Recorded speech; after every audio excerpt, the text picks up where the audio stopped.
ಲಾಲ್ಬಾಗ್ ಕರೆ ದಂಡೆಯಲ್ಲಿ DCM DKShi rounds ಹಾಕ್ತಾ ಇದ್ದಾರೆ. ಇನ್ನು ವಾಕಿಂಗ್ ಮಾಡುವವರ ಜೊತೆಗೆ ಡಿಸಿಎಂ ಡಿಕೆಶಿ ಸಂವಾದವನ್ನು ಕೂಡ ನಡೆಸಿದ್ದಾರೆ. ಸಿಲಿಕಾನ್ ಸಿಟಿ ಮಂದಿ ಸಮಸ್ಯೆ ಆಲಿಸಿದ್ದಾರೆ ಡಿಸಿಎಂ ಡಿಕೆಶಿ.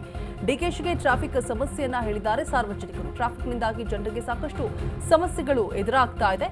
ಜನರು ಎಲ್ಲೆಂದರಲ್ಲಿ ವಾಹನ ಪಾರ್ಕಿಂಗ್ ಮಾಡ್ತಾರೆ. ಡಿಕೆಶಿ ಸಂವಾದದಲ್ಲಿ ಸಮಸ್ಯೆ ಹೇಳಿದ್ದಾರೆ ಸಾರ್ವಜನಿಕರು. ಟನಲ್ ರಸ್ತೆಯಿಂದ ಲಾಲ್ಬಾಗ್ಗೆ ತೊಂದರೆ ಆಗೋದಿಲ್ಲ. ಸೊ ಲಾಲ್ಬಾಗ್ನ ಒಂದೇ ಒಂದು ಮರ ಕೂಡ ಕಡಿಯಲ್ಲ.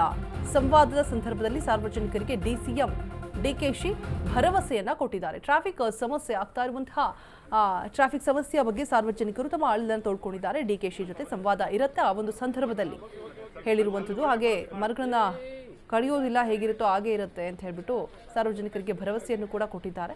ಸೊ ಟ್ರಾಫಿಕ್ ಸಮಸ್ಯೆಗೆ ಏನು ಪರಿಹಾರ ಕೊಡಬೇಕು ಅದನ್ನು ಕೂಡ ಮಾಡೋಣ ಅಂತ ಹೇಳ್ಬಿಟ್ಟು ಭರವಸೆಯನ್ನ ಕೊಟ್ಟಿದ್ದಾರೆ ಡಿಕೆಶಿ.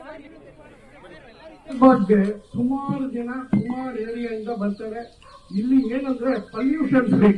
ಬೇರೆ in other park you will have side road ಅಲ್ಲಿ ವೆಹಿಕಲ್ಸ್ ಓಡಾಡುತ್ತೆ.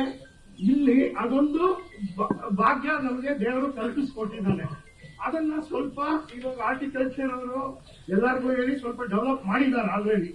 ಸೊ ಇದು ಬಿಟ್ಟು ಆಮೇಲೆ ಇನ್ಫ್ರಾಸ್ಟ್ರಕ್ಚರ್ ದಯವಿಟ್ಟು ನಮ್ಮ ಸಾಹೇಬ್ರು ಅದಕ್ಕೆ ಮನಸ್ಸು ಮಾಡಿ ಬಹಳ ಕಡೆ ಹಳ್ಳ ಇದು.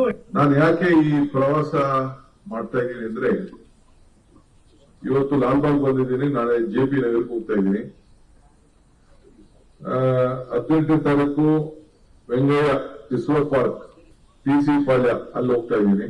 19ನೇ ತಾರೀಕು ವೀರಮಾಧವ ನಗರ ಕೋರ್ಮಂಗಲ ಹೋಗ್ತಾ ಇದ್ದೀನಿ. 25ಕ್ಕೆ ಗಾಂಧಿ ಉದ್ಯಾನವನ, 26ಕ್ಕೆ ಪೆಬಲ್ ಪಾರ್ಕ್. ಈ ರೀತಿ ಎಲ್ಲಾ ಕಡೆ ಎಲ್ಲಾ ಕಾರ್ಪೊರೇಷನ್ ಕೂಡ ಒಂದೊಂದ್ ಕಡೆ ಹೋಗ್ತಾ ಇದ್ದೀನಿ. ಆಮೇಲೆ ಸೆಕೆಂಡ್ ರೌಂಡ್ ಇನ್ನೊಂದು ರೌಂಡ್ ಬೇರೆ ಹೋಗ್ತಾ ಇದ್ದೀನಿ. ಇದು ನನಗೆ ಕೆಲವು ಲೀಡರ್ಸ್ ಬಂದು ಮಾತಾಡ್ತಾ ಇರ್ತಾರೆ, ಕೆಲವು ಪೊಲಿಟಿಕಲ್ ಪಾರ್ಟೀಸ್ ಬಂದು ಮಾತಾಡ್ತಾರೆ. ಯಾರಿಗೆ ವಾಯ್ಸ್ ಇಲ್ಲ, ಯಾರು ಅಧಿಕಾರಿಗಳ ಹತ್ರ ಮಾತಾಡಕ್ಕೆ ಅವಕಾಶ ಇಲ್ಲ, ಯಾರು ಸರ್ಕಾರದ ಜೊತೆ ಮಾತಾಡಕ್ಕೆ ಅವಕಾಶ ಇಲ್ಲ, ಅಂತವ್ರಿಗೆ ಮಾತಾಡಕ್ಕೆ ಅವಕಾಶ ಕೊಡಬೇಕು ಅಂತ ಹೇಳಿ